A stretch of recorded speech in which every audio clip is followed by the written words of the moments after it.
More than 5,000 found a way to handle the heat in the 35th Freihofers 5K run for women today. It was a record turnout, and the temperature almost set a record, too. Jennifer Lukey was there. She says most runners finished unfazed by the heat, and that might have had something to do with the help they got from the organizers. 5,000 women running a 5K course in very hot and humid conditions.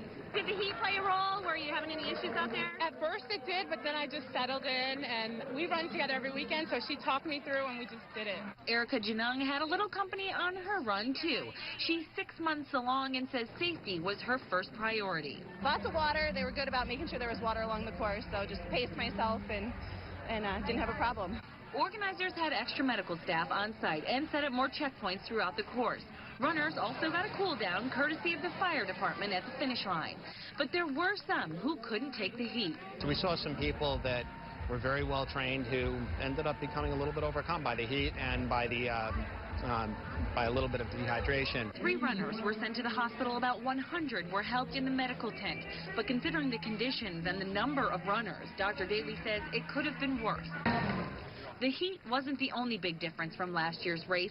Security was stepped up, too, following the Boston Marathon bombing. Normally, this is all lined up. This is why I love this race, because you come and it's all women on the field, and it's all men and children along the sides.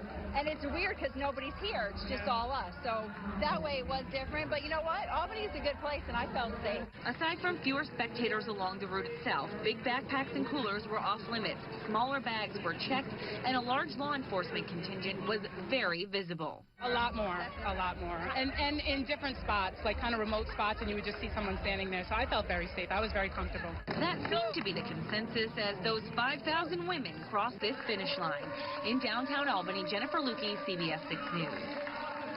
Emily Shabay there, the winner. She's from Kenya. She won the race today, finished the 5K in 15 minutes and 26 seconds. She won the $10,000 first place prize. The first Capital Region finisher was Megan Hogan of Saratoga Springs. She came in with a time of 16 minutes and 29 seconds.